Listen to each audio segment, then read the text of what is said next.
Africa महाद्वीप पर काफ़ी सारी हीरे की खानें पाई गईं। वहीं पास में एक छोटा सा गांव था। उसमें एक किसान अक्सर लोगों को हीरे की खानों से जुड़ी हुई कहानियां सुनाया करता था।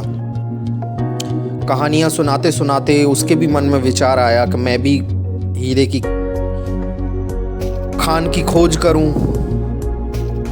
तो कुछ समय बाद उसने अपने खेत का टुकड़ा बेच दिया एक दूसरे किसान को और हीरे की खोज में निकल पड़ा। पूरे अफ्रीका में भटकता रहा वो, लेकिन उसे कहीं हीरे की खान नहीं मिली। धीरे धीरे उसका कहीं ना कहीं मनोबल टूटता जा रहा था कि शायद उसे कभी हीरे की खान मिलेगी नहीं। काफी समय हो गया। वो अब पूरी तरह हिम्मत हार चुका था। उसका अमीर बनने का सपना कहीं ना कहीं टूट चुका था। उसने एक दिन फैसला लिया कि अगर मैं अमीर नहीं बना तो इस जिंदगी का क्या फायदा। एक नदी में डूबकर उसने अपनी जान दे दी। उधर दूसरी तरफ जिस किसान को उसने अपना खेत बेचा था, वो किसान एक दिन उसके बेचे गए हुए खेतों पे घूमने गया सुबह सुबह। तभी खेत के बराबर से एक नदी जा रही थी, तो वहाँ पर एक पत्थर था। सूर्य की किरण जैसे ही उस पत्थर पे पड़ी तो उससे चमक उठी एक। उसने सोचा कि ये तो बहुत अच्छा पत्थर है, घर में रखूंगा तो घर की शोभा बढ़ेगी।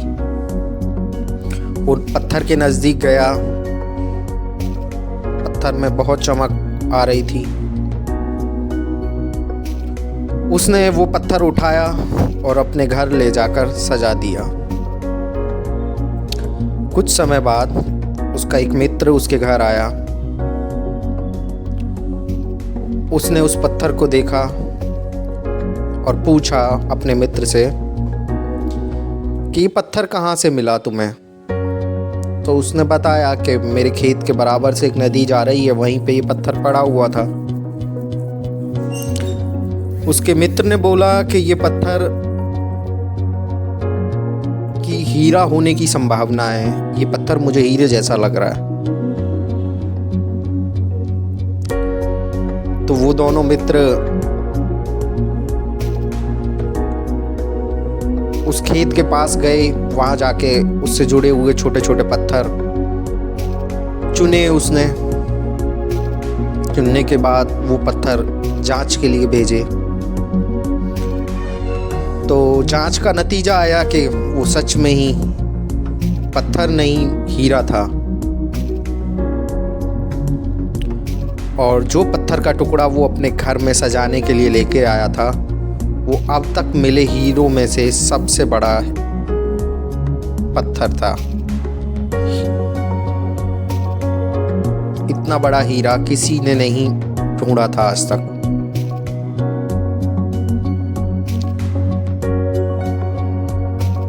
जांच में ये क्लियर हो गया कि जो पत्थर वो लेकर आया था वो हीरा है।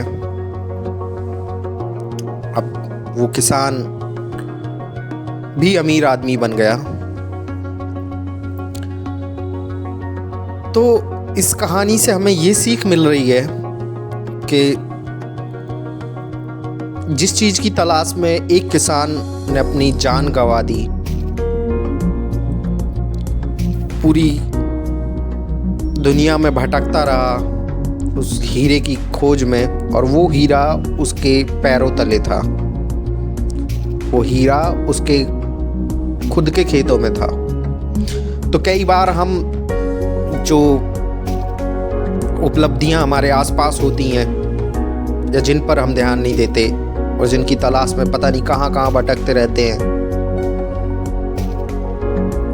ये बहुत कुछ गवा देते हैं और वो उपलब्धि हमारे बहुत ही पास होती है।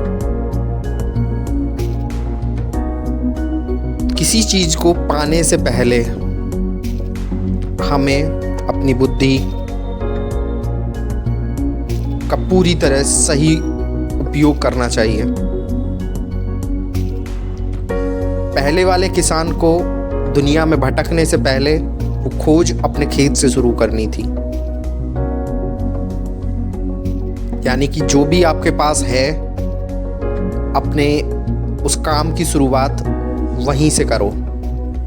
उसके लिए दुनिया में भटकने की जरूरत नहीं है। तो इस कहानी से हमें यही सीख मिल रही है कि जितना है उतने से शुरुआत करो। आपकी सफलता आपके कदम चूमेगी। उसे ढूंढने के चक्कर में अपना समय मत जाया करो।